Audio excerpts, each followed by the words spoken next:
자, 지난 11월 1일에 올렸던 양심적 병역 거부가 무죄라고? 그것도 대법원에서? 라는 제목의 영상이 특정 종교에 대한 증오성 발언이 너무 많다면서 유튜브에서 삭제됐어요. 그래서 이번에는 욕설과 원색적인 비난을 제거하고 순한 맛으로 아주 PC하게 영상을 찍어보겠습니다. 자, 영상을 올렸던 11월 1일에 대법원에서 여호와의 증인 신도 오모 씨의 입대 거부 혐의에 대해서 무죄를 선고했죠. 14년 전엔 병역 거부자에 대해서 대법원에서 유죄를 선고했는데 이번에 이제 판례가 바뀌어버린 거예요. 여태까지는 14년 전 대법원 판례가 있었기 때문에 1, 2심에서 가끔 이제 무죄가 나오는 경우에도 결국에는 이제 유죄가 돼서 징역 1년 6개월을 선고받았어요. 왜 1년 6개월이냐? 원래 입대 거부를 하면은 3년 이하의 징역을 처하는데 대부분 다 1년 6개월을 선고받습니다. 왜냐면은 몸이 아무리 멀쩡한 사람이라도 징역 6개월에서 1년 6개월 미만까지는 공익으로 가고 1년 6개월 이상은 군 면제예요. 그렇기 때문에 3년 이하 중에서도 1년 6개월을 많이 때리는 편이죠. 편의를 많이 봐주는 편이에요. 군대 딱 안 갈 정도로 최소한의 실형을 살게 해주는 거. 자, 양심적 병역 거부라는 말을 들으면은 그 단어에서 굉장히 거부감이 들죠. 군대 갔다 온 나는 비양심적인가 뭐 그런 생각이 들 텐데 이게 우리나라에서만 쓰이는 게 아니라 외국에서도 양심적 병역 거부라는 말을 써요. 여기서 양심은 뭐 착한 마음 그런 게 아니라 그냥 내 마음에서 군대를 악한 곳으로 규정한다. 그렇기 때문에 난 군대에 가지 않겠다. 뭐 그런 내용이에요. 자, 여호와의 증인 교리에는 전쟁 연습을 하지 말라는 내용이 있대요. 그리고 국가에 복종하지 말고 충성하지 말고 그렇기 때문에 이들이 군입대를 거부하는 겁니다. 뭐 여호와의 증인 홈페이지 가보면은 자기들은 뭐 납세도 잘하고 의무를 다 하고 있다고 하죠. 하지만 이번에 대법원으로부터 무죄를 선고받은 그 여호와의 증인 신도 오모씨, 이 사람은 납세 거부까지 주장했죠. 아, 뭐 그럴 수도 있죠. 이거는 이해해줘야죠.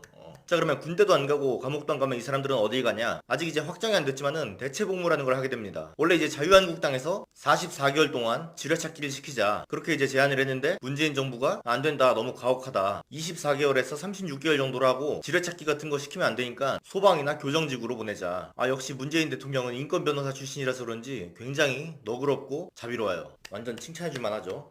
근데 이제 인권위원회 그리고 무슨 인권 들어간 단체들, 시민단체, 병역 거부자들 징벌적 성향이 있는 대체복무제는 거부하겠대요. 여기서 징벌적 성향은 뭐냐? 현역보다 1.5배 이상 길게 하거나 뭐 지뢰찾기 쪽으로 보내는 그런 거를 징벌적인 대체복무제라고 해요. 그리고 소방 교정 쪽도 마음에 안 든다고 약간 봉사할 수 있는 그런 쪽으로 보내달라고 하죠. 게다가 어떤 일을 하던 간에 국방부 소속이면 안 하겠다. 아니 뭐 그럴 수도 있죠. 사람마다 다 하기 싫은 일들이 있잖아요. 현역으로 입대한 사람들은 다 군생활이 하고 싶어서 이 사람들은 하기 싫다니까 안 할 수도 있죠. 자, 근데 지금은 여호와의 증인 수가 그렇게 많지가 않아가지고 이 사람들의 양심적 병역 거부를 인정해주고 군대가 아닌 다른 곳에 대체 복무를 시켜도 크게 문제가 없어요. 근데 그저께 무죄 판결이 나오고 나서 네이버 지식인에 가장 많이 올라온 질문, 여호와의 증인에는 어떻게 가입하나요? 자, 인권단체들의 힘이 엄청 세죠. 이 사람들 주장대로 현역보다 훨씬 편한 대체 복무제가 시행된다면은 제가 군입대를 앞둔 20대 청년이라도 여호와의 증인에 가입할 것 같아요. 20대 청년들이 다 여호와의 증인에 가입하고 다 양심적 병역 거부를 선언하고 국가에서 그걸 다 인정해주고 다 군인이 아닌 다른 길로 가요. 그럴 경우 이제 우리나라 군 병력에 공백이 생기죠. 그러면 이제 북한으로부터 적화 통일을 당할 수도 있고, 북한은 종교의 자유가 없으니까 결국에 종교에 대한 자유를 보장하기 위해 내린 이 판결로 종교의 자유가 사라질 수 있죠. 하지만 이것도 걱정이 없는 게 문재인 대통령이 지금 대북 정책을 아주 잘하고 있지 않습니까? 북한이 설마 쳐들어오겠어요? 그럴 일 없으니까 군인 좀 없으면 어때요? 좀 뚫려 있어도 북한 뭐 믿을 만한 파트너 아닙니까? 문재인 대통령이 보장하고 있으니까 뭐 그건 걱정 안 해도 될 것 같아요. 대법원에서 무죄를 선고한 근거는 병역법 88조 제1항인데 여기에 정당한 근거 없이 입대를 거부한 사람은 3년 이하의 징역에 처한다 뭐 그런 내용이 있어요. 하지만 이제 대법원에서 여호와의 증인 신도가 교리 때문에 군입대를 거부하는 거는 정당한 사유가 맞다, 그렇기 때문에 처벌하지 않겠다 뭐 그런 거죠. 아니 뭐 그럴 수도 있죠. 정당한 사유라는 게 뭐 저기 주관적인 거니까 뭐 그럴 수도 있죠. 맞는 판결했네요. 자, 그리고 또 이런 말도 하죠. 여호와의 증인 신도가 군입대를 거부하는 거는 뭐 인정해 주겠는데 군입대를 거부하기 위해서 여호와의 증인인 척 하는 건 또 안 된대요. 그럼 이제 가짜 신도인지 진짜 신도인지 그걸 어떻게 구분하냐? 뭐 검사가 할 수 있대요. 검사들은 좀 어리둥절한 반응인데 뭐 어쨌든 위에서는 검사가 할 수 있을 거라고 믿어달래요. 아니 뭐 검사가 할 수도 있죠. 아무래도 이제 검사가 법을 다루는 직업이니까 뭐 관심법도 쓸 수 있겠죠. 비록 뭐 여호와의 증인 신도들이 입대도 거부하고 뭐 국기에 대한 경례도 거부하고 뭐 납세도 억지로 하고 어지간하면 하지 않으려고 하고 그러고 있지만은 우리 이제 다 뭐 공동체 아닙니까? 이런 사람도 있고 저런 사람도 있으니까 다 뭐 우리가 포용해야 될 대상이죠. 대법관들 13명이 투표해서 반대가 4명 나왔고 나머진 다 찬성이에요. 반대한 대법관들 4명 중에서 3명은 박근혜가 임명했고 1명은 이명박이 임명했습니다. 문재인이 임명한 사람들 7명은 단 1명도 반대를 하진 않았어요. 문재인이 임명한 대법관 7명 다 양심적 병역 거부가 무죄라는 것에 찬성했어요. 자, 봅시다. 문재인 좋은 사람이죠. 이명박근혜 나쁜 사람이죠. 그러니까 양심적 병역 거부가 무죄인 게 맞아요. 여기에 이제 반대하면은 일베 소리 듣는 거고 뭐 숫골 소리 듣는 거고 적폐 소리 듣는 거죠. 저는 여호와의 증인도 아주 좋은 종교라고 생각하고 문재인 대통령도 아주 잘하고 있다고 생각해요. 그럼 다음 영상에서 뵙겠습니다.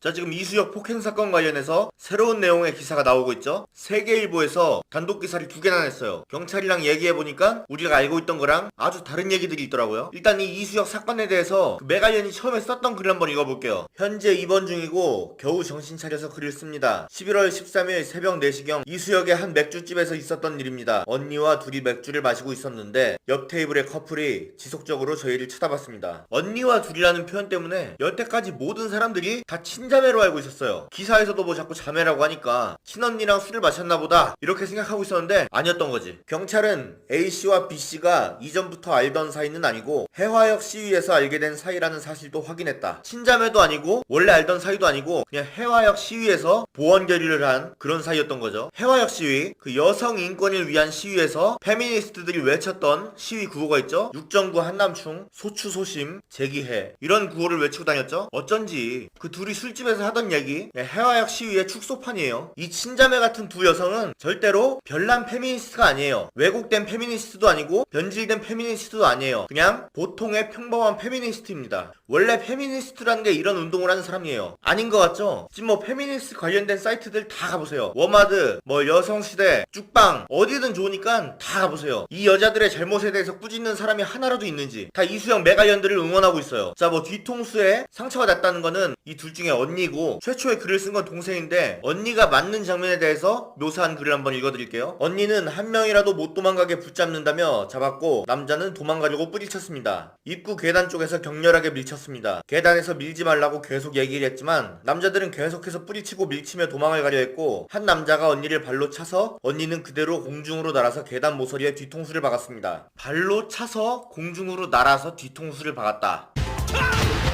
이거 뭐 중국 무협 영화 얘기인가요? 되게 실감나는 목격담이죠? 이 사람들 새벽 4시까지 술을 마셨다는데 어쩜 그렇게 생생한 목격담을 쓸 수 있는지 정말 대단하죠? 근데 이게 경찰 진술 과정에서 내용이 바뀌었어요. 경찰 등에 따르면 B씨는 남성이 A씨를 발로 차는 것을 내가 직접 보지는 못했다며 남성이 발로 찼다는 건 A씨의 말이라는 취지로 경찰에 진술했다. 뭐 발에 차서 날아가고 그런 거 자기 본 적도 없대요. 그냥 언니가 그런 식으로 말했대. 거긴 CCTV 없어가지고 증언 말고는 답이 없어요. 근데 그 동생이 자기는 못 봤다네. 남자들은 그 여자가 이렇게 붙잡고 늘어지다가 지가 알아서 넘어갔다고 하고 또 이런 글도 썼어요. 이 와중에 언니는 정신을 잃었고 구급차에 실려 응급실로 이송되었습니다. 언니는 뼈가 거의 다 보일 정도로 뒤통수가 깊이 패여 바늘로 꿰맸으며 어지럼증과 두통, 속쓰림, 울렁거림으로 고통받고 있습니다. 밥도 제대로 먹지 못해 휜죽만 한두 입 먹고 입원한 지금까지 계속해서 검진과 진료를 받고 있으며 반나절 이상은 수면 상태입니다. 글만 보면 뭐 다 죽어가는 식물인간급으로 보이는데 이것도 사실이랑 달라요. 13일 경찰 등에 따르면 이수역 인근 맥주집에서 남성들에게 맞아 중상을 입었다고 주장한 A씨는 중앙대병원에 이송됐지만 부상이 가볍다는 이유로 입원을 거절당했다. A씨의 두피가 찢어져 해당 병원에서 상처를 꿰매는 등 응급치료를 받긴 했지만 담당 의사는 A씨가 입원할 정도의 부상은 아닌 것으로 판단했다는 것이다. 중앙대병원에서 입원 불가 통보를 받자 A씨 등은 중앙대병원이 제안한 다른 병원을 찾아 입원한 것으로 전해졌다. 이들은 이동 당시 구급차가 아닌 택시를 타고 직접 다른 병원을 찾아갔다. 현재 A씨는 퇴원한 상태다. 중앙대병원 관계자는 의사소견상 부상이 경미하다고 판단되면 입원이 불가능하다며 만약 환자 부상이 심각한데도 병상이 부족한 경우라면 계속 우리 병원 응급실에서 치료를 했을 것이라 설명했다. 그러니까 뭐 크게 다친 것도 아니에요. 종합해보면은 해화역 시위에서 만난 메갈련 둘이서 술 마시면서 한남충 욕하다가 옆 테이블이랑 시비 붙으니까 더 거세게 욕을 하고 남자 테이블로 가서 먼저 물리력을 행사하고 피하려는 남자들 붙잡고 늘어지다가 뭐 어찌어찌 해서 계단에 뒤통수 박아가지고 찢어졌는데 그걸로 뭐 죽어가는 사람 코스프레 해가지고 국민청원 40만 명이 동의하게 만든 거죠. 그 데블스TV가 후원 좀 부탁드립니다라고 하면서 계좌를 공개했던 한국사이버 성폭력 대응센터, 거기서 이번 사건에 대해서 썼던 글을 한번 다시 읽어드릴게요. 머리카락을 짧게 자르고 화장을 하지 않았다는 이유로 여성 2명이 여러 명의 남성에게 폭행당했습니다. 한 분은 두개골이 보일 정도로 부상이 심각하다고 합니다. 폭행의 정도가 살인미수에 가깝습니다. 여성 혐오 범죄, 사람은 자신이 원하는 머리 모양을 하고 화장을 하지 않을 권리가 있습니다. 여자는 자신이 원하는 머리 모양을 하고 화장을 하지 않을 권리가 있습니다. 동의하신다면 이 사건을 그냥 넘기지 말아주세요. 이 단체가 얼마나 쓰레기 같은 편파적인 단체인지 알겠죠? 그리고 이런 단체에 후원하라고 영상 찍은 데블스TV 김영빈에 대해서 제가 왜 이렇게 강도 높은 비판을 하고 있는지 아시겠죠? 이 이수영 메갈려들이 최근에 쓴 글을 한번 읽어드릴게요. 안녕하세요. 이수영 폭행사건 당사자들입니다. 법률적 도움을 구하는 과정에서부터 난항을 겪었습니다. 열악한 상황임에도 공개 모금을 진행할 수 없었고 해당 내용을 허심탄회하게 공유해드리지 못해 답답합니다. 공론화를 시작했을 때 장기전이 될 것이라는 두려움도 있었습니다. 하지만 저희의 생각은 항상 같았습니다. 개인의 문제가 아니다. 우리가 여기서 물러서면 안 된다. 선례가 아닌 끝을 만들어야 한다. 조사는 끝났지만 우리는 이제 시작입니다. 우리는 이제 시작이 아니라 모금은 이제 시작이겠죠. 글 중간에 나온 모금 얘기. 공개 모금을 진행할 수 없었다. 과거형이죠. 이제는 공개 모금을 진행할 수 있다. 개인의 문제가 아니다. 우리 여자들 모두의 문제이니까 돈을 내라. 너도 이수역에서 머리가 짧고 화장을 안 했다는 이유로 맞을 수 있으니까 우리에게 돈을 줘라. 페미코인. 얘네 진짜 페미코인이에요. 제가 확실히 말할게요. 개인의 문제예요. 개인이 술집에서 시끄럽게 떠들고 남한테 욕하고 먼저 물리력을 행사하니까 그렇게 다친 거예요. 개인의 문제예요. 그냥 나대지 말고 조용히 있어요. 아니 좀 나대도 돼. 나대야 내가 영상 찍게 생기니까.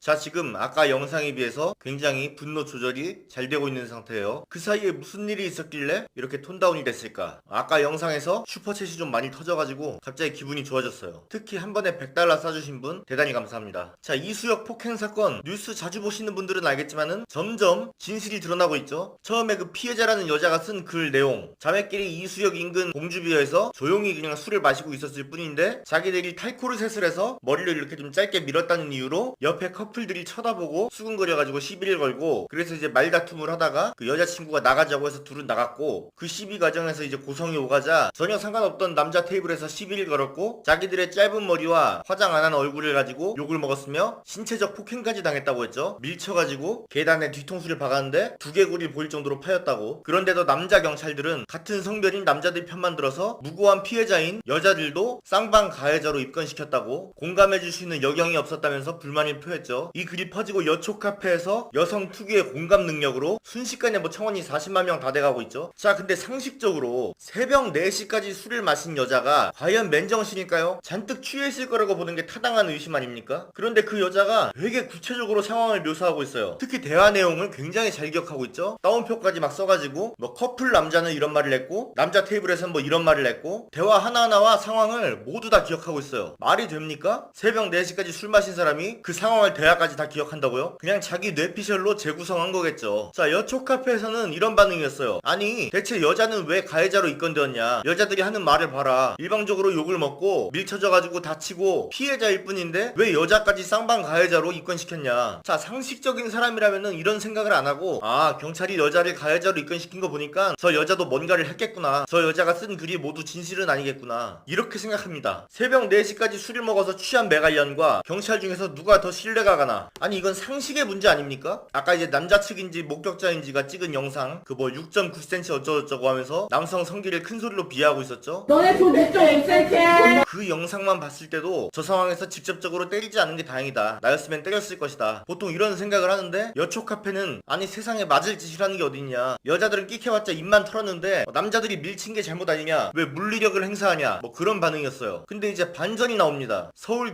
동작경찰서에서 해당 술집 CCTV를 확보하고 점주와 목격자의 증언을 받았어요. 그래서 다 종합해본 결과 종합해보니까 다 일치한대요. 뭐랑 일치하냐. 시비도 여자들이 먼저 걸었고 심지어 물리력을 행사한 것도 여자가 먼저래요. 남자 테이블에서 남자가 오는데 먼저 뻑큐를 하고 그 후로도 말싸움을 계속 하다가 여자가 먼저 남자한테 가서 멱살을 잡았대요. 멱살을 잡으니까 남자의 반응이 어땠냐. 두 손을 들었답니다. 나는 이 여자를 때릴 생각이 없다는 거를 모두에게 이제 알리는 그런 행동이죠. 그리고 이제 자리를 벗어나려고 하는데 여자들이 옷을 잡고 이게 늘어졌답니다. 그 후 내용은 모르겠어요. 계단에 대한 내용은 아직 안 나왔습니다. 근데 여태까지 여자들이 했던 말이 다 거짓이었죠. 머리가 짧아서 맞은 게 아니라 애초에 시비가 걸린 이유는 시끄럽게 떠들어서라는 거. 남자 테이블한테도 먼저 시비를 걸었죠. 남자들과의 싸움에서 물리력을 행사한 것도 여자가 먼저죠. 그 두개골에서 뼈가 보일 정도로 파였다는 거 그것도 그냥 지네 생각이에요. 병원 기록이 없습니다. 여태까지 다 구라예요. 모든 게. 그러면 계단에서도 그냥 지들이 술 먹고 자빠졌을 가능성이 굉장히 높아요. 난 솔직히 밀쳤어도 괜찮다고 생각해. 밀쳤어도 남자들은 보살인데 이제는 밀친 것 같지도 않아요. 그냥 지들끼리 옷자락 잡고 싸우려다가 허우적대다가 자빠진 것 같아요. 그리고 그렇게 크게 다친 것도 아니고. 자, 그러면 이제 여초 카페 반응들은 어떠냐. 제가 이제 여시랑 쭉방 모두 다 정혜원입니다. 인스티스라는 사이트는 그냥 눈팅만 하고 있는데 거기는 지금 손절각을 잡았어요. 아, 여시 같은데 올라온 글만 믿고 청원에 동참했는데 이거 취소 안 되냐.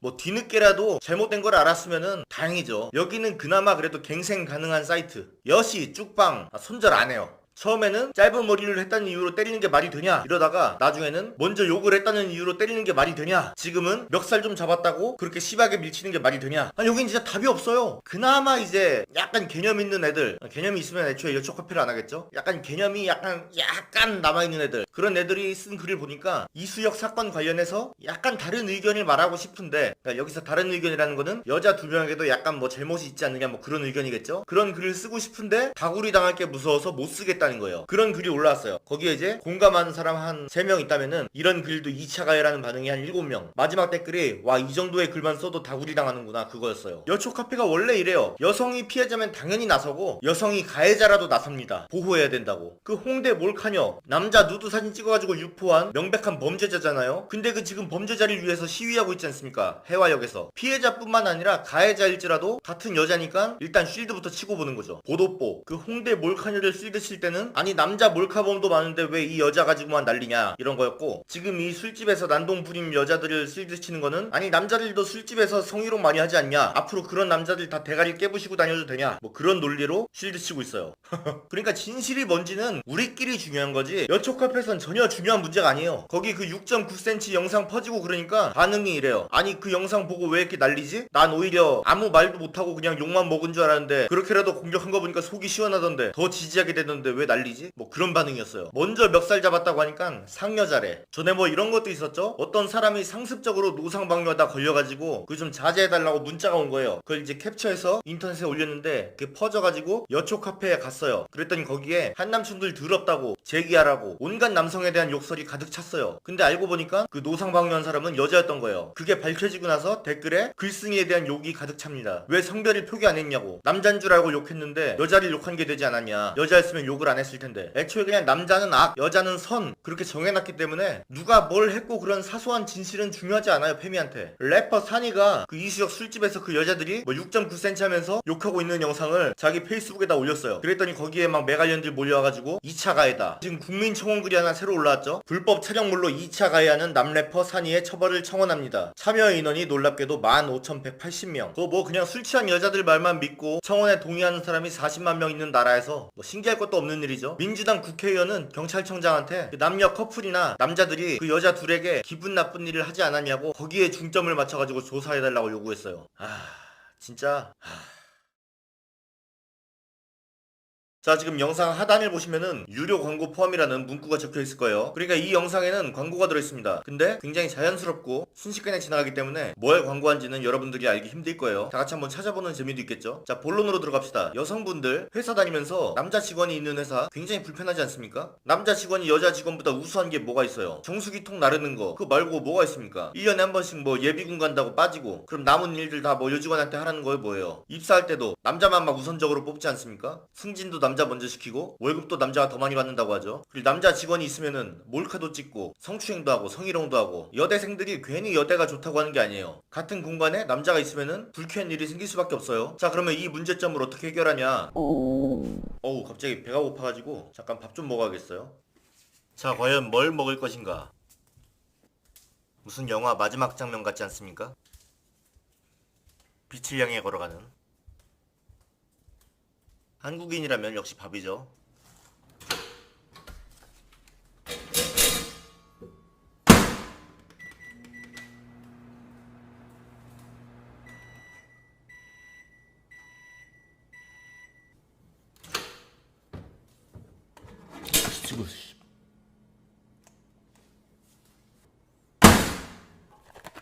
밥이 좀 안 예쁘게 떨어졌습니다. 숟가락으로 교정을 해줍시다.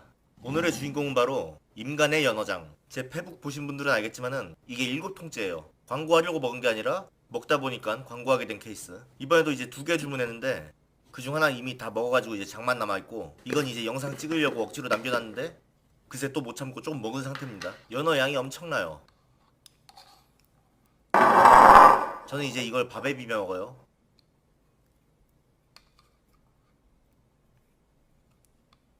젓가락질 좀 중심같이 하니까 숟가락을 사용하겠습니다.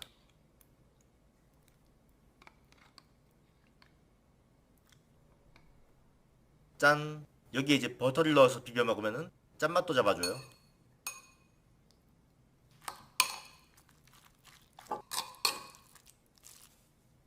자, 그러면 인간의 연어장 얼마나 맛있는지 제가 한번 직접 먹어보겠습니다. 사실 원래 많이 먹어가지고 맛은 아는데 그냥 말은 이렇게 하는 거예요.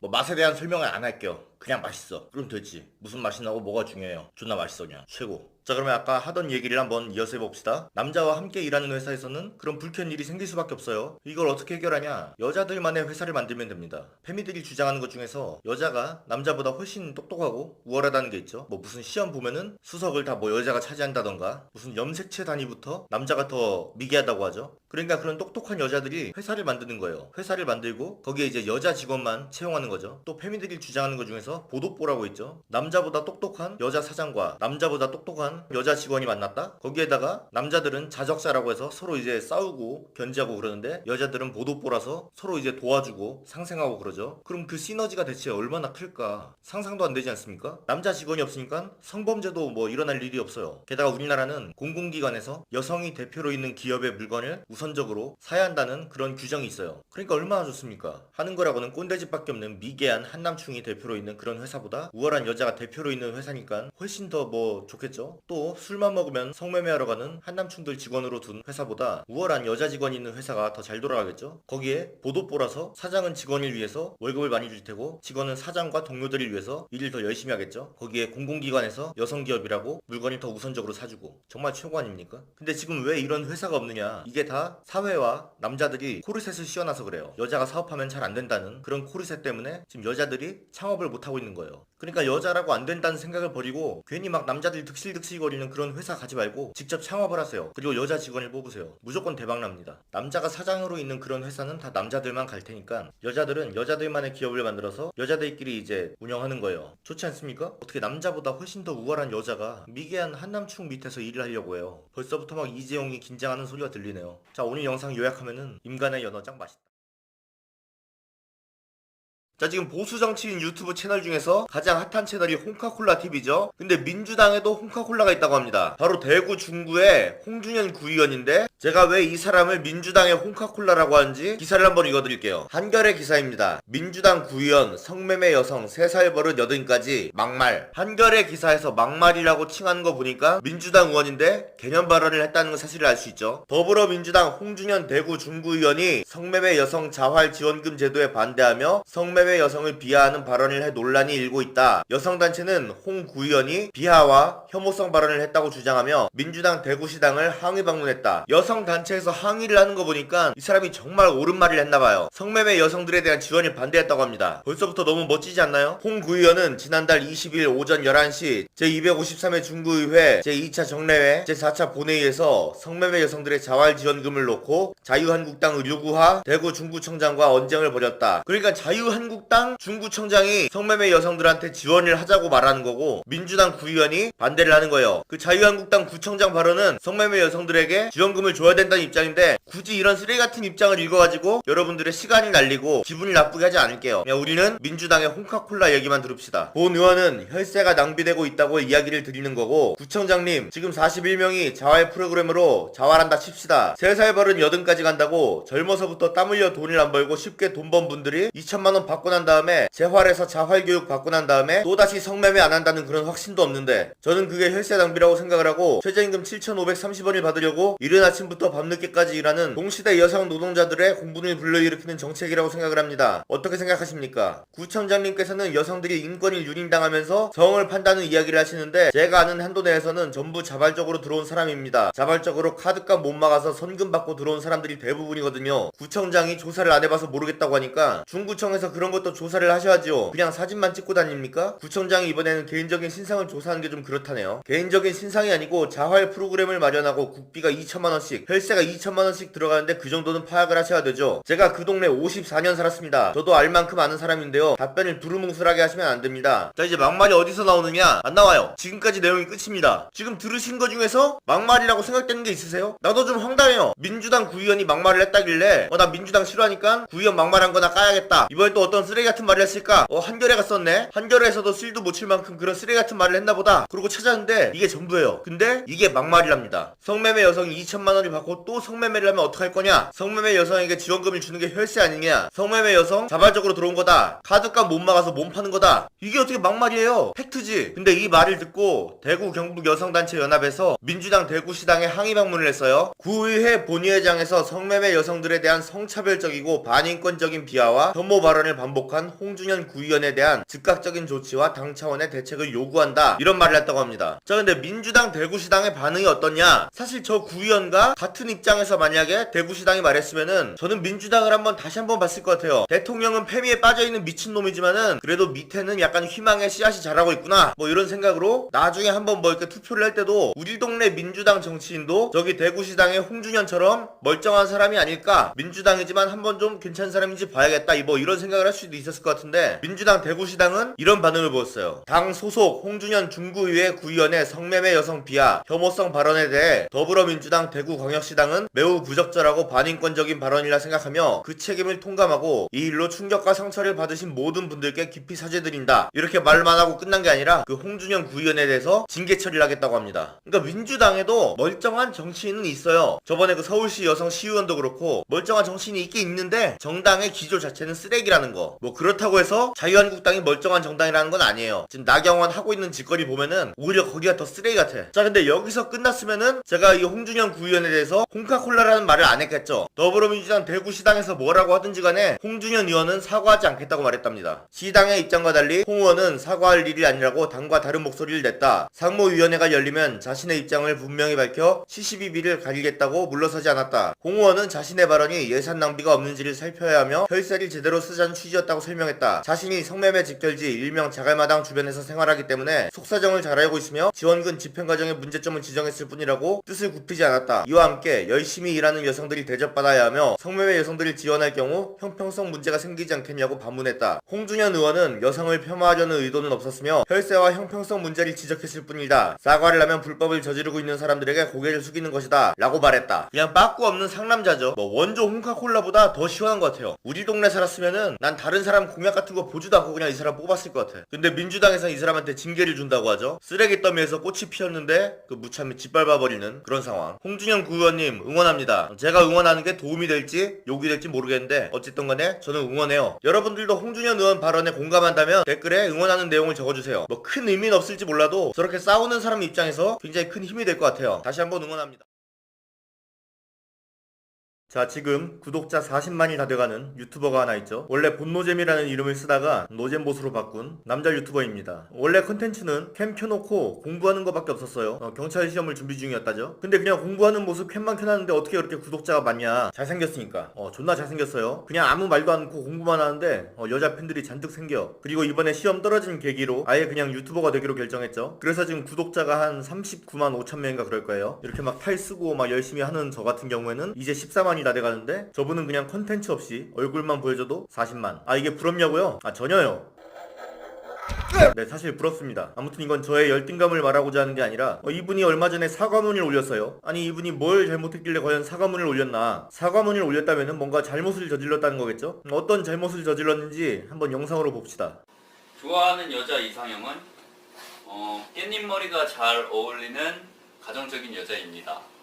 이 짧은 장면이 사과문을 쓰게 만든 바로 그 장면입니다. 정상적인 생각을 가지신 분이라면은 이게 대체 뭐가 잘못인가? 뭘 잘못했고 왜 사과문을 썼지? 하고 의문을 가지실 거예요. 그럼 사과문을 한번 읽어봅시다. 안녕하세요, 노잼봇입니다. 이번 영상에서 민감한 단어 선택을 사용하여 보시기에 불편함을 끼쳐드려 죄송합니다. 사실 저는 가부장적인 뉘앙스로 가정적인 여자라는 단어를 선택한 것이 결코 아닙니다. 저의 이상은 확실히 제 자신이 먼저 가정적인 사람이 되는 것이고 또 가정적인 사람을 만나는 것이었습니다. 그러나 사회적인 관점에서 보지 못한 저의 잘못을 인정하고 또 이번 피드백을 토대로 더욱 신중한 단어 선택을 하도록 노력하겠습니다. 감사합니다. 그러니까 이상형으로 가정적인 여자를 꼽은 게 잘못이래요. 그래서 사과를 한 거예요. 이것도 당연히 여초 카페에서 좌표를 찍고 몰려온 결과인데 어디 한번 그들이 뭐라고 했길래 이런 사과를 하게 된지 한번 읽어봅시다. 이상형이 가정적인 여자라는 본노잼. 얘는 입 다물고 방송할 때가 제일 나았음. 한국 남자답네요. 목소리 깬다. 야 그만해라. 유튜브 그만두고 공부나 해 제발. 정뚝떨. 얘 키 168이라며요. 헐 충격 충격과 공포. 키 187에 근육 탄탄 모발 빵빵 연봉 3억 이상 치열 고른 남자도 가정적인 여자 원해도 극혐인데 쟨 뭐지? 그러게 입놀림 좀 조신하게 했어야지. 으액, 역시 한국 남자들은 진짜 노잼이더라. 그리고 자기 잘생긴 줄 알아서 별로. 가정적인 여자라는 말 자체가 여자 억압하는 말이잖아. 여자는 가정적이려면 밥도 잘해야 하고 애도 잘 돌봐야 하고 집안일도 잘해야 하는데 남자는 그냥 애 보는 거 도와주거나 집안일 조금 도와준다고 가정적이라는 말 소리 듣잖아. 한남민국에서 가정적인 여자, 요리 잘하고 청소 빨래 척척 해내고 삼시세끼 남편 밥 챙겨주고 육아까지 완벽하게 해내는 여자, 공짜 노예 아니냐? 남자가 가정적인 여자 바라는 거랑 여자가 가정적인 남자 바라는 게 다른 사회 문제. 나도 가정적인 남자 좋아하지만 저 바라는 싫어. 예전에 이규형이라는 배우가 요리 잘하는 여자를 이상형으로 꼽았다가 넌 손이 없냐 발이 없냐, 네가 요리해 먹으면 되지 왜 여자한테 요리를 시키냐, 뭐 그런 댓글이 달렸어요. 반면에 송지효가 밖에서는 사자 같지만 안에서는 양 같은 따뜻한 남자가 좋다, 가정적인 남자가 이상형이다, 이랬을 때는 아무도 뭐라고 안 했어요. 가정적인 여자, 가정적인 남자라는 게 과연 다른 뜻인가? 가정적이라는 게 꼭 집안일을 잘하는 여자를 뭐 가정적이라고 하는 겁니까? 가정적인 사람을 좋아하는 게 뭔가 비정상입니까? 그럼 뭐 이상형으로 가정은 등한시하고 일밖에 모르는 여자, 일밖에 모르는 남자, 뭐 그렇게 말할까요? 말 그대로 이상형이잖아요. 키 큰 남자가 좋다, 잘생긴 남자가 좋다, 돈 많은 남자가 좋다, 뭐 유머 감각 있는 남자가 좋다. 지금 이걸 딴지 걸고 있는 여초 카페에서도 이런 말 많이 하잖아요. 근데 남자가 가정적인 여자를 이상형으로 꼽았다고 해서 이게 사과할 만한 일입니까? 지네들 보고 가정적인 여자가 되라는 게 아니고 그냥 자기가 가정적인 여자가 좋다는 거잖아요. 자, 뭐 예를 들어서 제 이상형은 술 안 마시고 담배 안 피우고 문신 없고 종교 없고 뭐 정치 성향 일치하고 예쁘고 어리고 뭐 그런 여자라고 해봐요. 근데 갑자기 어떤 여자가 나타나서 뭐 술 마시는 게 잘못이냐, 술을 싫어해도 사회생활 하다 보면 술 마시는 사람들이 있는데 이 사람들도 잘못된 거냐, 지금 시대가 어느 시대인데 담배 피는 여자한테 뭐라고 하냐, 문신도 그냥 취향일 뿐인데 여자가 문신하면 안 되냐, 우리나라엔 종교의 자유가 있다, 정치 성향 가지고 차별하지 마라, 사람은 누구나 나이를 먹는다, 너는 나이 안 먹냐, 여자는 꽃이 아니다, 예쁘지 않아도 된다, 뭐 이렇게 반박을 했다고 쳐봐요. 어쩌라고? 아니 내가 그런 여자를 좋아한다고. 그렇지 않은 여자가 잘못됐다는 게 아니라 내가 그런 여자를 좋아한다고요. 그냥 안 그런 여자한테 그렇게 되라는 것도 아니고 나는 그런 여자가 좋다고. 술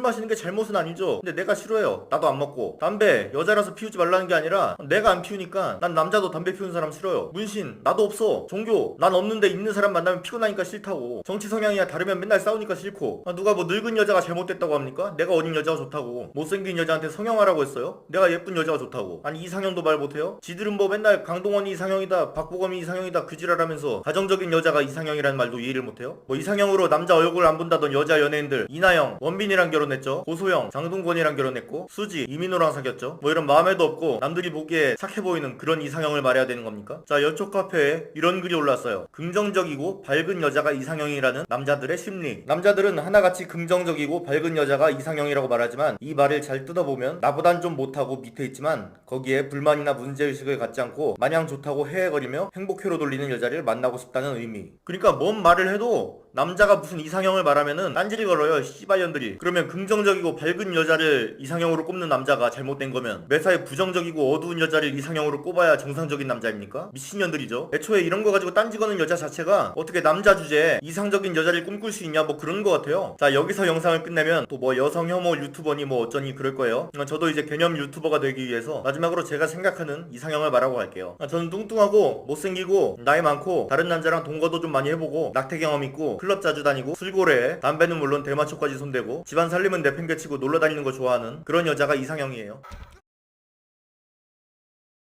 자, 지금부터 맛집 얘기를 좀 해보려고 해요. 9월 초에 제가 페이스북 개인 계정으로 뭐 음식별 맛집 20개를 적었는데 이게 팔로워 35,000명 정도밖에 안 되는 계정이었는데 공유가 무려 2200회가 넘었어요. 반응이 좋아가지고 유튜브에도 한번 올려보려고 합니다. 그러니까 뭐 이게 내가 태어나서 먹어본 제일 맛있는 음식 20개냐 뭐 그런 건 아니에요. 음식 종류 20개를 임의로 뽑아서 그 중에서 제가 제일 맛있게 먹었던 데를 소개한 겁니다. 당연히 이게 세상에서 제일 맛있는 음식이라는 게 아니에요. 그러니까 제가 먹어본 것 중에서는 제일 맛있다는 뜻입니다. 시작하기 전에 신뢰부터 좀 주고 가겠습니다. 저는 서울 미슐랭 2스타부터 3스타까지 모든 음식점을 다 먹어봤고 1스타도 절반 정도는 가본 것 같아요. 먹는 데 있어서 돈이랑 시간을 좀 안 아끼는 편이에요. 비싸고 맛있는 것만 좋아하고 조금만 입맛에 안 맞아도 맛없다고 하냐 뭐 그런 건 아니에요. 명랑핫도그 같은 거 먹어도 존나 맛있어고 그럽니다. 첫 번째, 한국인이 가장 좋아하는 음식 삼겹살. 저는 원래 가장 좋아하던 데는 하남돼지집이었어요. 여기의 장점은 초벌이 돼서 나온다는 거, 그리고 고기를 구워준다는 거. 저는 고깃집에서 고기를 안 구워주면은 무조건 0점 처리합니다. 내가 고기를 먹으러 간 거지 아주 구부러운 건 아니잖아요. 음식점에서 음식을 완성시켜줘야지. 여기는 고기 자체도 맛있고 뭐 명이나물 최초로 도입한 곳이죠. 와사비랑 명이나물이랑 삼겹살이랑 같이 싸먹으면 너무 맛있어요. 사이드 메뉴로 김치볶음밥이랑 김치말이국수 같은 것도 좋고 지점도 많아가지고 뭐 어느 동네 가도 어지간하면 다 있어요. 근데 그러다가 팔로워들 추천으로 육전식당이라고 가봤습니다. 여기가 더 맛있더라고요. 여기 이상으로 맛있는 데를 아직 안 먹어봤어요. 저는 강남에 있는 곳으로 갔는데 너무 맛있더라고. 근데 주차가 좀 불편하다는 거. 뭐 다른 맛집도 마찬가지지만 제가 제일 맛있다고 한 집을 가봤는데 다른 집이 더 맛있었다 그러면 댓글을 달아주세요. 햄버거 프랜차이즈 중에서는 쉑쉑버거가 제일 맛있다고 생각하고 그 다음으로는 맥도날드 시그니처 버거 중에서 골든에그 치즈버거가 제일 맛있다고 생각합니다. 이게 버거킹보다 더 맛있는 것 같아요. 수제버거로 가면 강남 쪽에 볼트 80이라는 버거집이 있고 일산에 버거비, 비스트로 코너 이렇게 세 군데가 여태까지 먹어본 수제버거집 중에서는 제일 괜찮은 것 같아요. 그러니까 저는 수제버거를 이름난 데를 정말 서울에서만 한 30군데 정도 먹어본 것 같아요. 근데 이 세 개가 제일 맛있는 것 같아요. 세 번째로 피자. 배달해 먹는 피자 중에서는 피자 알볼로랑 도미노 피자가 제일 맛있는 것 같고 가서 먹는 피자는 합정과 신촌에 있는 스파카 나폴리가 제일 맛있는 것 같아요. 그러니까 피자도 꽤 많이 가봤습니다. 저기 도산공원 쪽에 있는 살바토레 쿠오몬가 뭐 거기 DOC 피자 유명하죠. 예전에 수요미식회에서 1위 했던 것 같은데 그거랑 뭐 이태원의 부자 피자 여러 군데 가봤는데 결국에는 스파카 나폴리가 제일 맛있었습니다. 여기 토마토 소스 기반의 피자를 먹어보면은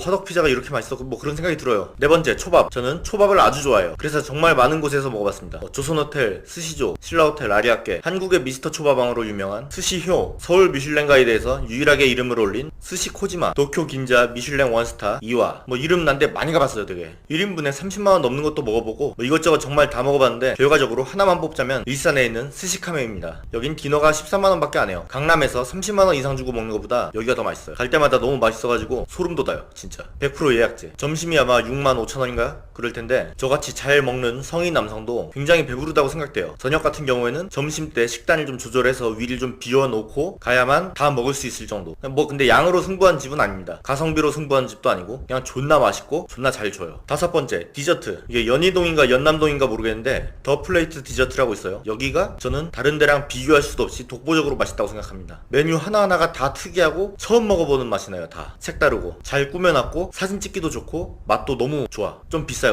근데 갈만해요. 시간 내서라도 갈만해. 이거 한 2년 전에 페이지에 올렸었는데 아직도 이거 먹고 이런 거 소개해줘서 너무 고맙다고 연락 오는 사람들이 있어. 돈가스. 돈가스는 예전에 가장 제가 높게 치던 게 을지로에 있는 안즈였어요. 근데 먹다 보니까 좀 요즘에 맛이 좀 떨어진 것 같아가지고 합정동인가 그쪽에 있는 크레이지 카츠를 더 좋아합니다. 여기가 더 싸고 맛있는 것 같아요. 그리고 돈가스는 안심과 등심을 고르는 경우가 있을 텐데 저는 무조건 등심 추천해요. 안심이 부드럽긴 한데 돈가스는 부드러운 맛으로 먹는 게 아니라 지방 맛으로 먹어야 되기 때문에 무조건 등심이 맛있습니다. 그러니까 안즈 같은 경우에 뭐 등심이 3단계가 있고 안심도 3단계가 있어요. 비싼 순으로. 안심 제일 높은 등급의 메뉴보다 등심 제일 낮은 등급의 메뉴가 더 맛있어요. 독립카츠라고 있는데 거기도 꽤 괜찮습니다. 일본으로 넘어가면 오사카의 만제 돈가스. 여기 줄 엄청 길게 서야 되는데 되게 맛있더라고요. 모든 메뉴를 시켜가지고 여러 부위가 나왔는데 가장 맛있는 부위는 뭐 안즈나 크레이지 카츠보다 훨씬 맛있었습니다. 제가 생각하는 돈가스 원탑은 도쿄 긴자의 가츠젠인데 여기는 돈가스 하나로 미슐랭 원스타를 받았어요. 돈가스 1인분에 5만원 정도 하는데 존나 맛있습니다. 진짜 탈 돈가스급. 여기 돈가스랑 뭐 일반적인 뭐 왕돈가스 그런 데 있는 돈가스는 완전 다른 음식이라고 보면 돼요. 그냥 존나 맛있습니다. 가츠젠. 장어덮밥 제대로 하는 데가 별로 없어요. 한국에서 그나마 괜찮다 이 정도면 뭐 일본에서 정말 잘 배워온 것 같은데 그렇게 생각한 게 반포에 있는 마루심. 요거 말고는 딱히 뭐 꼽을 게 없네요. 일본에서는 후쿠오카에 있는 요시즈카 우나기야. 지금 기준으로 한 133년 된 것 같은데 먹은 지 한 2년 돼서 지금은 잘 기억이 안 나는데 그때 당시 기억으로는 정말 컬처 쇼크였어요. 중식, 점심 말고 중국 음식 말하는 겁니다. 짜장면 같은 경우에는 저는 동네에서 배달시켜 먹는 쟁반 짜장이 제일 맛있다고 생각해요. 이게 오히려 짜장은 수스타 짜장, 호텔 중식당 짜장 뭐 이렇게 좀 올라갈수록 맛이 좀 떨어져요. 오히려 동네가 더 맛있어. 왜냐면은 동네 짜장면집 대부분이 사자표 춘장을 씁니다. 다른 좀 특색 있는 짜장면집은 그걸 안 쓰고 자체적으로 소스를 개발해서 쓰는데 사자표 춘장이 제일 맛있어요. 그래서 막 조선호텔 그런 데 가보면은 짜장면 한 그릇에 막 27,000원 막 그렇게 하는데 먹어보면은 동네에서 시켜 먹는 7,000원짜리 쟁반 짜장보다 맛이 없습니다. 재료는 물론 뭐 좀 좋은 거 들어간 것 같은데 맛이 없어요. 그런데 일반적으로 우리가 이제 중국집 하면 짜장, 짬뽕, 탕수육, 군만두 뭐 이런 거 생각하잖아요. 근데 그런 음식은 어디서 먹어도 큰 차이가 없습니다. 사실. 그러니까 제대로 중국 음식을 먹으려면 코스로 먹어야 돼요. 그런 의미에서는 신라호텔 8선이 제일 낫습니다. 라멘도 제가 상당히 좋아하는 음식인데 라멘 같은 경우에는 상수동에 있는 라멘 트럭이 전 제일 맛있다고 생각해요. 그 다음은 승리가 흔하지가 않은 아오리 라멘. 라멘도 거의 뭐 이름난데 한 20군데 30군데 가봤을 거예요. 지방으로도 가보고. 근데 여기가 제일 난 것 같아요. 저 같은 경우에는 그 일본에서 가장 유명한 라멘 있죠, 그거. 이치란보다 라멘 트럭이 더 난 것 같아요. 취향 때문에 다른 게 더 맛있다고 하는 사람은 봤어도 뭐 라멘 트럭 자체가 맛이 없다는 사람은 못 본 것 같아요. 코스 요리 미슐랭 2스타 3스타 다 가봤는데 제일 맛있는 건 2스타인 청담동 정식당입니다. 누가 저한테 죽기 전에 마지막으로 먹고 싶은 음식 뭐가 있냐 그렇게 물어보면은 전 정식당 성게비빔밥이요 그럴 거예요. 뭔가 음식 딱 하나만 집어서 말한다면 정식당 성게비빔밥. 그만큼 맛있습니다. 여기 음식은 다 특이해요. 하나같이 생긴 걸로는 무슨 음식인지 감이 안 잡히는 경우가 많아요. 근데 다 같이 존나 맛있다. 특히 성게비빔밥은 먹으면 막 소름 돋는 그런 맛. 먹고 나면은 막 그래요. 앞으로도 돈 열심히 벌어야겠다 이런데 또 오려면 그럼 뭐 그런 생각 들어요. 인생을 좀 더 열심히 살게 만들어주는 그런 맛입니다. 약간 가성비를 따진다면은 미슐랭 원스타 중에서 주옥이라고 있는데 여기 런치가 5만원 정도인데 5만원 치고 도저히 믿기지가 않는 그런 구성의 그런 맛입니다. 내가 돈은 없지만 미슐랭 식당 한번 가보고 싶다 그러면 주옥을 가시고, 내가 그래도 한 10만원 15만원 쓸 수 있다 그러면 정식당 가시고, 그 밖에 뭐 미슐랭은 아니지만 제가 아주 좋아하는 에스프리 셰프도 있습니다. 여기도 이 가격대에 도저히 나올 수 없는 구성. 평양냉면 같이 호불호 걸리는 음식이 없죠. 보통은 이게 무슨 맛이냐 그러고 좋아하는 사람은 좋아하고, 근데 이제 자기가 평양냉면과 잘 맞느냐 안 맞느냐 이걸 판단하는 저만의 뭐 기준이 있습니다. 뭐냐, 우레옥이에요.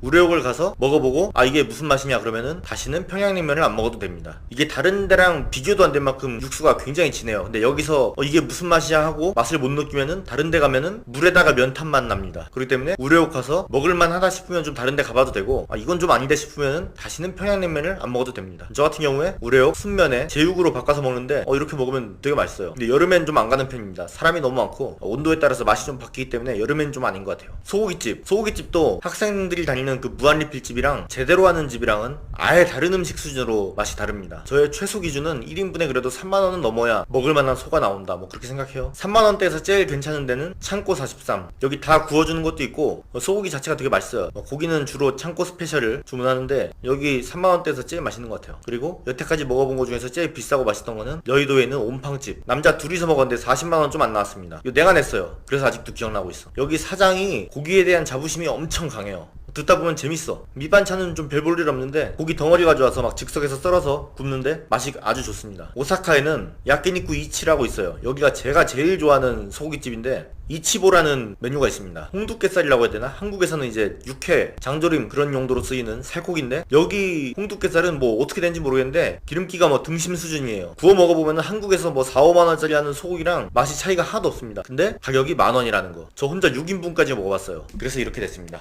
여기 먹어보고 나서 감탄한 사람이 한둘이 아니에요. 정말 대박 맛집. 오사카 가서 이것만 진탕 먹고 와도 손해는 아니다 그런 생각이 들어요. 소고기를 꽤 자주 먹긴 하지만은 그래도 완전 하이엔드는 안 가봤거든요. 보냄브레드를 한번 꼭 가보고 싶습니다. 근데 여기는 예약이랑 시스템이 너무 복잡해가지고 인원도 좀 채워야 되고 살아생전에 갈 수 있을지 모르겠습니다. 치킨은 뭐 수요미 식회 같은 데서 뭐 나오는 전통 있는 치킨 그런 거 맛대가리 하나도 없더라고요. 제일 맛있는 거는 BBQ, 황금 올리브, 닭다리. 매장 가서 이걸 먹어보면은 와 뭐 미슐랭이고 지랄이고 다 필요 없다. 존나 맛있다. 그냥 그런 생각밖에 안 들어요. 다리가 8개 나오는데 혼자 8개 그냥 순식간에 다 먹을 수 있습니다. 진짜 존나 맛있어요. 게장 맛집 되게 많죠. 근데 저는 미슐랭 원스타 받은 큰기아집과 강남에 있는 프로 간장게장을 선호합니다. 왜냐? 여기가 특별히 맛있어서? 아니에요. 여기는 게장 비빔밥이 있습니다. 밥 위에다가 게살을 다 발라다가 비벼 먹을 수 있게 해놓은 거예요. 저는 게장을 좋아하는데 그 발라먹는 게 너무 귀찮아. 이게 장갑 끼고 뭐 이렇게 하는 것도 짜증나고 먹다 이렇게 막 뱉고 막 이렇게 발라내고 막 그런 게 너무 싫어요. 완전 맛있는 집에 비해서 덜 맛있어도 다 발라진 거 그냥 비벼 먹는 게 좋아요. 그러니까 발라 먹어도 상관없는 사람은 진미식당인가 거기가 맛있대요. 다 먹어본 결과. 근데 나는 발라 먹는 게 싫어서. 족발은 예전에 만족 오양 족발이 제일 맛있다고 생각했었는데 요즘엔 족발이 좀 상향 평준화 돼가지고 어디 가도 대충 다 맛있어요. 맛있는데 제일 맛있게 먹은 데는 당산에 있는 허브 족발입니다. 여기 비빔국수랑 같이 족발을 먹는데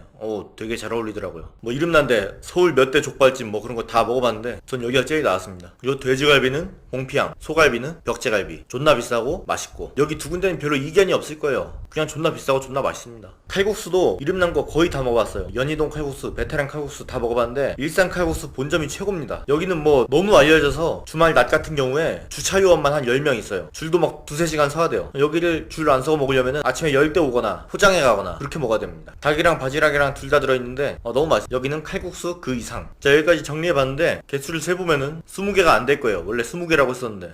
왜냐? 원래 글에는 20개였는데 다시 보다 보니까 마음에 안 드는 게 좀 몇 개 있어가지고 그냥 뺐습니다. 뭐 영상 보시고 나서 그거 먹어보니까 별로던데 이게 더 맛있던데 뭐 그런 거 있으면은 댓글에 달아주세요.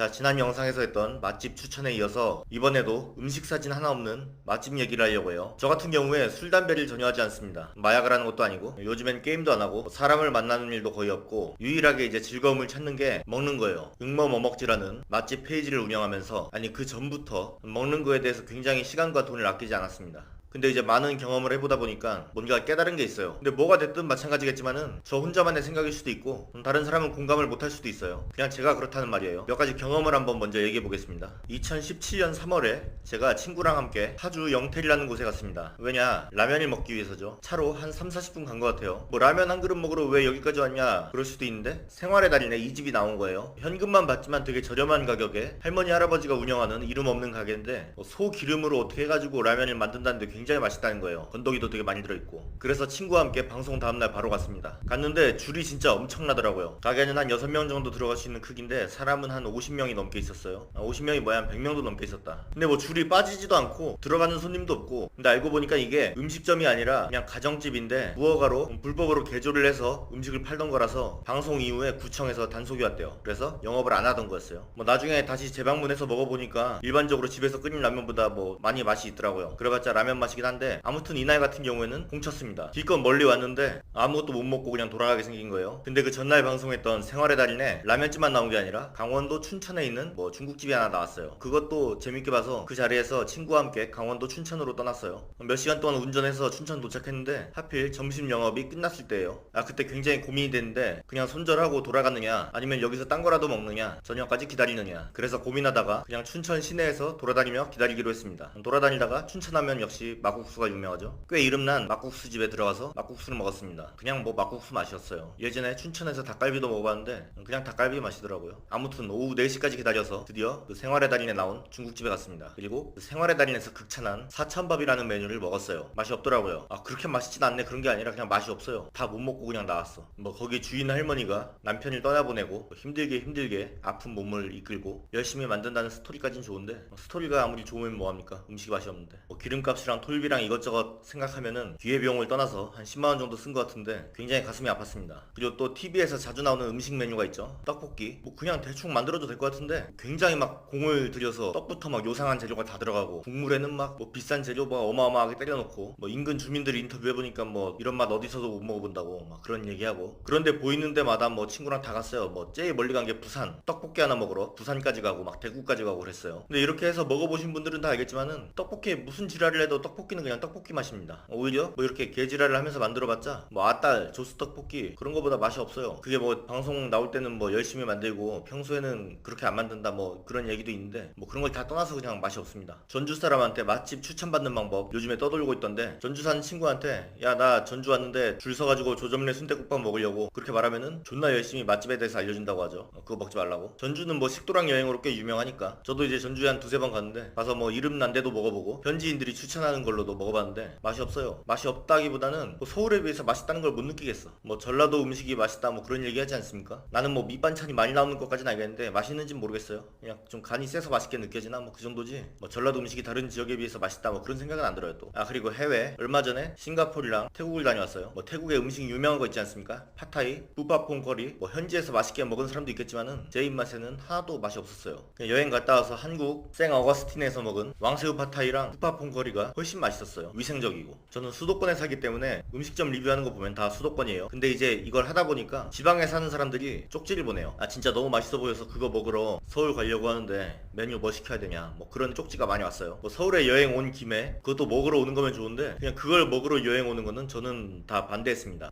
왜냐 그 돈을 들여서 그냥 그 지역에서 비싼 걸 먹는 게 훨씬 나아요. 예를 들어서 제가 뭐 한 2-3만원짜리 초밥집 여기 진짜 괜찮다 2-3만원대인데 한 5만원 정도의 맛이 난다 뭐 그렇게 올렸어요. 근데 이걸 부산에서 먹으러 오겠다고 하는데 부산에서 KTX 뭐 특실로 해서 왔다 갔다 하면 한 12만원 나오고 하루만 있다 갈 거 아니니까 뭐 숙박비도 내야 되고 음식값도 내야 되고 뭐 지하철도 타야 되고 버스도 타야 되고 이것저것 돈 들어갈 게 굉장히 많지 않습니까? 인당 최소한 20만원 정도 쓸 텐데 그냥 그 돈으로 부산 하이엔드 스시야에 가면 돼요. 부산에서 인당 20만원짜리 초밥을 먹으면 그게 훨씬 더 만족스럽습니다. 아까 제가 강원도 춘천에 사천밥 먹으러 간 거 그 뭐 6,000원 7,000원짜리 사천밥이 맛있어봤자 뭐 얼마나 맛있겠어요. 왔다 갔다 해 뭐 차비 시간 그런 거 들여서 신라호텔 8선 가면 됩니다. 전주 왔다 갔다 하고 거기서 뭐 맛있는 거 사 먹고 묵을 돈으로 그냥 서울 미슐랭 가이드 별 받은 곳에서 먹는 게 훨씬 나아요. 지방에 정말 맛있는 게 있으면은 그게 서울에 없을 리가 없어요. 와 이거 존나 맛있는데? 뭐 그런 음식이 있으면은 둘 중에 하나입니다. 그 사람이 서울에 지점을 내거나 아니면 서울에서 그 메뉴를 뺏겨다가 그대로 만들어요. 그게 정말 맛있으면. 일본도 뭐 먹으러 간다고 하면 오사카 많이 얘기하고 후쿠오카 뭐 얘기 많이 하는데 제가 다 가본 결과 도쿄 긴자에서 먹은 게 제일 맛있었어요. 그 긴자는 우리나라로 치면 강남인데 물가도 비싸고 그만큼 이제 고급 음식점도 많고 거기서 먹은 게 제일 맛있었습니다. 한국도 마찬가지로 호텔 레스토랑이나 미슐랭 스타 레스토랑이 제일 맛있어요. 그래서 하고 싶은 말은 어디 가는 김에 이 지역에선 이런 것도 팔지 하면서 먹는 건 괜찮은데 뭔가를 먹으려고 멀리 가는 건 그렇게 추천드리지 않습니다. 변변한 뭐 호텔 레스토랑도 없는 지역이면은 뭐 서울로 먹으러 가는 건 좋아요. 반대로 뭐 서울에서 지방으로 내려가는 거는 추천하지 않아요. 해외도 마찬가지고 아예 저처럼 그냥 미슐랭 레스토랑 다 돌아서 한국에서 이제 먹을 거 다 먹었다 그러면 이제 갈만한데 그렇지 않으면 그냥 한국에 있는 미슐랭 레스토랑부터 다 돌기를 추천드립니다. 뭐 맛집 탐방에 대한 얘기는 여기서 끝났고요. 약간 더 하자면은 아까 떡볶이 얘기도 했지만 음식에는 그 음식이 낼 수 있는 한계가 있어요. 떡볶이는 아무리 맛있어봤자 떡볶이다. 뭐 이상한 신기한 재료를 다 때려박고 어떻게 뭐 공들여서 만들어도 떡볶이는 떡볶이 맛이 납니다. 그 떡볶이라는 맛에 한계가 있어요. 그러니까 막 저처럼 떡볶이 같은 거에다가 그렇게 막 시간을 들일 필요는 없다. 그냥 동네에서 조스 떡볶이, 아딸, 뭐 매운 거 좋아하면 엽떡 그런 거 시켜 먹으면 그게 베스트지. 괜히 막 지방 떡볶이 맛집 뭐 그런 거 찾을 필요 없다. 하나 더 얘기하면 저는 돈을 쓸 만한 가치가 있는 음식이 한 3가지로 봅니다. 소고기, 스시, 코스 요리. 이거는 돈을 쓴 만큼 맛있어요. 괜히 막 무한리필 초밥집, 무한리필 소고기, 뷔페 이런 거 가지 말고 이런 데 갈 돈을 여러 번 좀 아껴가지고 미들급 이상 스시야, 인당 한 3만원 이상 소고기집, 미슐랭 코스 요리집 이런 데 가보기를 추천드립니다. 자, 지금 대한민국 남성들을 굉장히 빡치게 만든 한 여자가 있어요. 바로 모델 이현희입니다. 거꾸로 해도 이현이죠.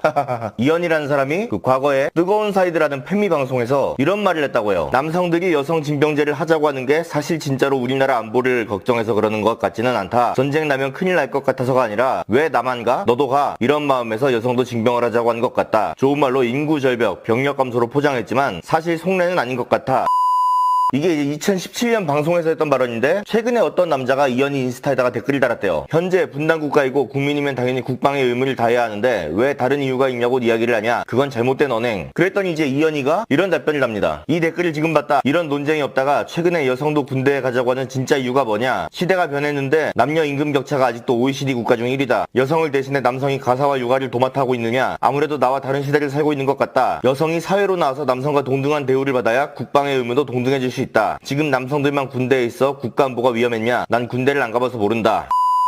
너무 빈틈이 많은 소리라 가지고 하고 싶은 말이 그냥 밑도 끝도 없이 그냥 쏟아져 나오려고 해요. 근데 사실 이 이현이라는 사람 개인의 문제가 아닙니다. 모든 페미니스트가 다 이런 말을 해요. 여자에게 먼저 남자와 동등한 권리를 주고 나서 그 다음에 동등한 의무를 짊어지자고 말해라. 다 같은 얘기를 해요. 근데 하나하나 한번 따져보기로 해요. 먼저 왜 나만 가? 너도 가. 이러면 안 됩니까? 저번에 어떤 여자들이 이런 말을 하더라고요. 군대가 싫으면은 다 같이 갈 생각을 하지 말고 다 같이 안 갈 생각을 해야 되는 거 아니냐. 그 발언에 여자들이 사이다 발언이라면서 막 칭찬하고 있어요. 솔직히 말해서 다 같이 안 가자는 거 남자들은 오케이예요. 그래 다 같이 좆대보자. 너 안 가? 나도 안 갈래. 근데 그게 안 되니까 왜 나만 가? 너도 가. 이걸 하는 거죠. 이러면 안 돼요? 너무나 불합리한 상황 아닙니까? 박탈감이 느껴질 수밖에 없어요. 제가 늘 강조하는 게 뭡니까? 가장 중요한 건 시간이다. 근데 남자는 2년이라는 시간을 군대에서 날리지 않습니까? 뭐 군대에서 뭔가를 배워온다는 사람도 있는데 밖에서 배우면은 군대에서 2년 동안 배운 거 2개월이면 배워요. 아니 2주면 배울 수도 있고. 난 남자들이 왜 나만 가? 너도 가? 이렇게 말해도 여자는 입도 뻥긋해서는 안 된다고 생각해요. 왜냐? 입을 뻥긋할 자격이 없으니까. 안보 무임승차잖아요. 예전에 박주민 의원이라는 민주당 국회의원이 이런 말을 했어요. 여자도 국방의 의무를 짊어지고 있다. 다만 국방의 의무 중 하나인 병역의 의무를 짊어지지 않았을 뿐이다. 말장난이에요. 그래서 병역의 의무 말고 나머지 국방의 의무 뭘 짊어지고 있는데요? 다른 의무에서 여자들이 뭐 조금이라도 고통을 느끼고 있는 점이 있습니까? 좆도 없죠? 사실상으로 국방의 의무는 남자만 짊어지고 있는 게 맞아요. 자, 남녀 임금 격차가 OECD 1위다. 그러니까 여자와 남자가 임금을 동등하게 받을 때까지 여자는 군대에 가지 않겠다. 말이 안 되는 소리죠. 일단 임금 격차 자체가 개소리라는 거는 둘째치고 말해봐요. 평균적인 여자의 수입보다 돈을 못 버는 남자는 이 남자는 왜 군대에 가야 되죠? 여자에 비해서 돈을 못 버는데? 자, 그리고 임금 격차가 언제 나타나죠? 30대 중반부터 나타나죠. 근데 남자들 군대 언제 갑니까? 대학생 때 가죠. 대학생 때 남녀 임금 격차가 있어요? 생산활동 자체가 거의 없죠. 해봤자 알바인데 알바에서 임금 격차가 납니까? 오히려 예쁜 여자들이 훨씬 돈 많이 벌죠. 남자들이 군대를 갈 때는 그 뭐 남녀 임금 격차 덕분에 남자들이 이득을 본다. 그러니까 여자는 안 가겠다. 이렇게 말하기에는 아무 이득도 보지 않는 남자가 먼저 군대에 가죠. 자, 남자가 가사 노동과 육아를 안 하는데 왜 여자가 군대에 가야 되냐? 아니 가사 하지 마요. 육아도 하지 마. 뭐 정부에서 출산 대책을 꾸리고 있다고 하지만은 애를 뭐 강제로 낳게 합니까? 여자 뭐 21살 되면은 신체 검사해가지고 건강한 산모가 될 수 있겠네요. 1급입니다 해가지고 뭐 남자를 불러다가 이렇게 강제로 임신시키게 하고 그래요? 히토미에서나 있을 법한 일이죠. 육아 하기 싫으면 안 할 수 있어요. 가사 하기 싫으면 안 할 수 있어요. 군대 하기 싫어도 가야 돼요. 의무잖아요. 어떻게 의무랑 선택이랑 비교합니까? 그리고 따져봅시다. 임금격차. 평균적인 여자보다 돈 못 버는 남자는 있어요. 가사를 분담하는 남자도 있습니다. 육아를 분담하는 남자도 있어요. 근데 징집되는 여자는 없습니다. 이렇게 비교하고 있는 내가 병신이 된 기분이에요. 이현희 씨 말대로라면은 여자들이 남자한테 가사와 육아를 도와달라고 말을 했을 때 남자들이 난 군대 다녀왔잖아 이렇게 말해도 할 말이 없어야 돼요. 이현희 씨 논리가 이거 아닙니까? 여자는 육아랑 가사를 독박으로 해야 되기 때문에 군대 안 간다 이랬으면은 군대 간 남자랑 결혼한 여자는 육아랑 가사를 독박으로 해야죠. 설마 육아 가사 때문에 군대 안 간다는 핑계를 대놓고 군대를 안 갔으면서 육아 가사는 반반 요구하는 그런 쓰레기 같은 여자는 아니겠죠? 그렇다면 실제로 여자는 군대에 갈 수 있는가? 제가 궁금해가지고 여자를 만약에 남자와 같은 기준으로 신체 검사한다면은 어느 정도가 군대에 갔을지 한번 생각해봤어요. 남자 1급 기준이 키 161 이상 204 미만에서 BMI 20에서 24.9 사이에요. 근데 20대 여자의 평균 키가 161이고 BMI가 22.76이래요. 그러니까 평균적인 여자는 남자의 기준으로 놓고 봐도 1급 현역 입대 대상이에요. 이렇게 여자를 뽑으면 어떤 이점이 있느냐? 지금 현역 병사들 보면은 남자 인구가 너무 없어가지고 면제나 공익을 받아야 되는 애들도 현역으로 오게 되는 일이 있어요. 얘한테도 불쌍한 일이고 부대 병사한테도 불쌍한 일이에요. 이런 애들이 거르고 상대적으로 멀쩡한 여자를 받는 게 모두에게 이득이에요. 물론 여자들에게는 이득이 아니겠지만. 오늘 영상 요약. 걸스 캔 도 애니띵. 여자는 뭐든지 다 할 수 있다. 근데 왜 군대는 못 가요? 한분하면서.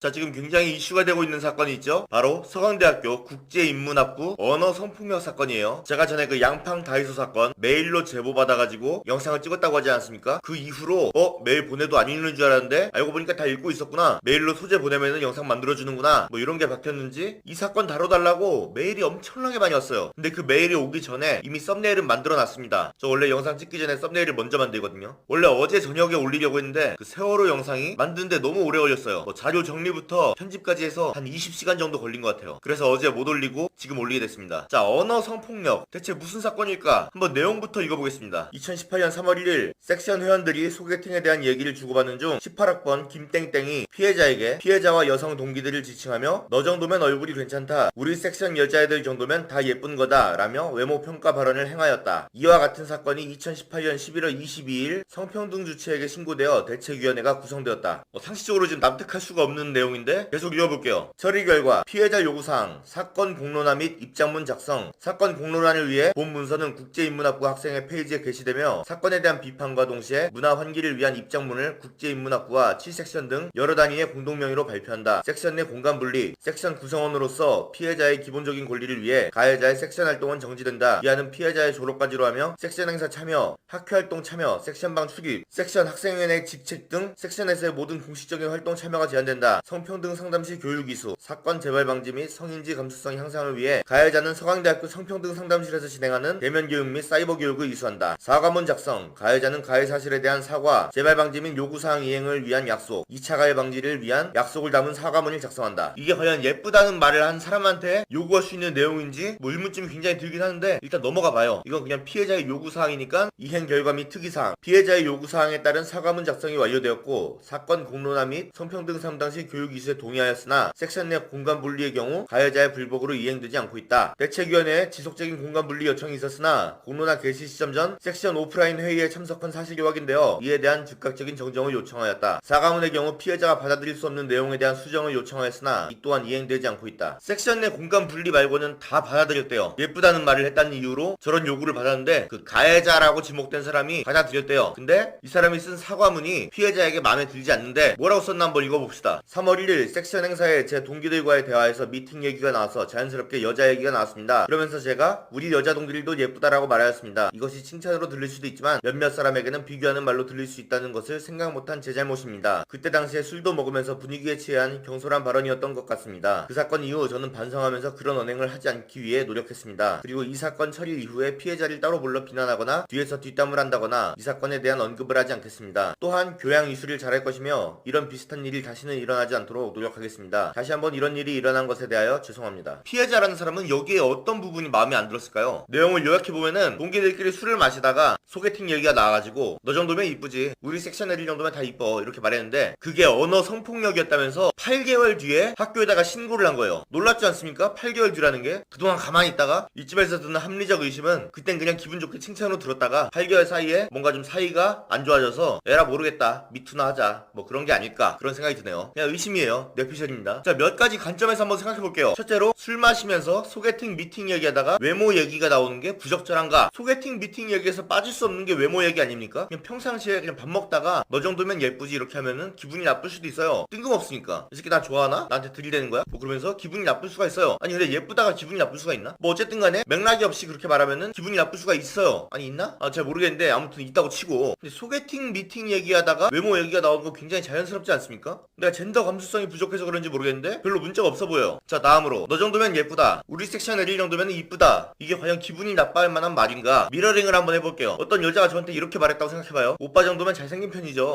기분 좋은데? 난 기분 좋아요. 내가 젠더 감수성이 없어서 그런지 모르겠는데 기분 좋아요. 근데 이 여자가 굉장히 예쁜 여자였다, 그러면 더 기분이 좋겠죠. 근데 약간 좀 못생긴 여자가 오빠 정도면은 잘생긴 편이죠. 이것도 기분 좋은데? 내가 이런 말을 잘 못 들어봐서 그런가요? 난 기분이 좋은데. 물론 사람이 다 저 같진 않기 때문에 예쁘다는 말을 듣고 기분이 나쁠 수도 있어요. 나쁠 수도 있지. 나쁠 수도 있는데, 나쁠 수가 있나? 아무튼 나쁘다고 치고, 근데 기분이 나쁜 것까지는 이해할 수 있는데 기분이 나쁘다고 해서 그 상대편을 처벌해야 된다는 거는 이해가 안 돼요. 내 기분이라는 건 굉장히 주관적이지 않습니까? 그 주관적인 기준에 맞춰서 객관적인 처벌을 해야 된다는 게 말이 됩니까? 내가 무거운 물건을 들고 가고 있는데 어떤 여자가 나한테 힘 좋네 이렇게 말을 했어요. 내가 그 말을 듣고 나서 생각해보니까 힘이 좋다, 정력이 좋다, 이거 나랑 성관계를 하고 싶다는 뜻인가? 이거 성적 수치심이 느껴지는데? 이렇게 생각해서 기분이 나쁜 것까진 자유예요. 근데 이거를 언어 성폭력이라고 신고하면은 정신병자죠. 어떤 여자가 저한테 피곤해? 이렇게 물어봅니다. 내가 이거 곰곰이 생각해보니까 피곤하냐고? 밤에 잠 안 자고 뭐 했냐는 뜻인가? 나보고 지금 밤새 야동 보고 딸딸이 쳤다는 뜻이야? 이렇게 생각하고 기분 나쁠 수는 있죠. 기분 나쁜 거야 자유니까. 근데 이걸 언어 성폭력으로 신고하면 그게 문제라고요. 그리고 그냥 신고만 한 게 아니라 실제로 징계까지 이루어졌다는 거. 충격적입니다. 자, 여자는 예쁘다는 말도 여성 혐오. 자, 이런 내용 보면은 생각나는 기사가 하나 있어요. 예전에 그 노컷뉴스 기사. 여성은 꽃, 이것도 여혐입니다. 아무리 칭찬으로 한 말이라도, 예쁘다고 한 말이라도 여성은 사람이 아닌 다른 무언가로 대상화하면은 여성 혐오다. 저는 이걸 들으면서 그러면은 가부장적인 남자가 남자는 하늘 이렇게 말하면은 셀프 남성 혐오인가? 남자는 주먹 가위가위보라고 하면서 주먹 낸 사람은 셀프 남성 혐오인가? 남자는 배, 여자는 항구는 양성 혐오 노래인가? 근데 이 기사에서도 여자한테 예쁘다고 하는 게 외모 평가이기 때문에 여성 혐오라는 말을 해요. 그러니까 이 서강대에서 신고한 여자가 뭔가 유별나고 특출난 페미니스트가 아닙니다. 그냥 평범한 페미니스트예요. 페미니스트의 디폴트 값. 이걸 신고한다고? 이 사람 약간 좀 이상한 거 아니야? 라는 게 페미니스트입니다. 일단 이건 경찰에 신고한 게 아니죠. 형사 신고가 아닙니다. 그렇기 때문에 법을 따지는 건 의미 없고 학교 측에서 그냥 학칙에 의해서 이런 처리를 한 거예요. 자, 근데 이거랑 비슷한 사건이 하나 있었죠? 서울대학교 사회대 사건인데 이때 학생회장이 유시민 딸이었어요. 유시민 딸도 페미니스트였는데 이 사건으로 스트레스 받아가지고 사퇴했습니다. 무슨 사건이냐? 사회대 커플이 있었는데 남자가 여자한테 만나가지고 헤어지자는 말을 해요. 그랬더니 그 여자가 남자를 성폭력으로 신고했습니다. 물론 헤어지자는 말을 했다고 해서 성폭력으로 신고한 게 아니에요. 뭘로 신고했냐? 헤어지자는 말을 하면서 남자가 줄담배를 피웠다고 합니다. 남자가 여자 앞에서 줄담배를 피우는 거는 남성성을 과시하고 여성인 자신을 심리적으로 위축시켰으니까 이거는 성폭력이다 이러면서 학생회에다 신고를 했어요.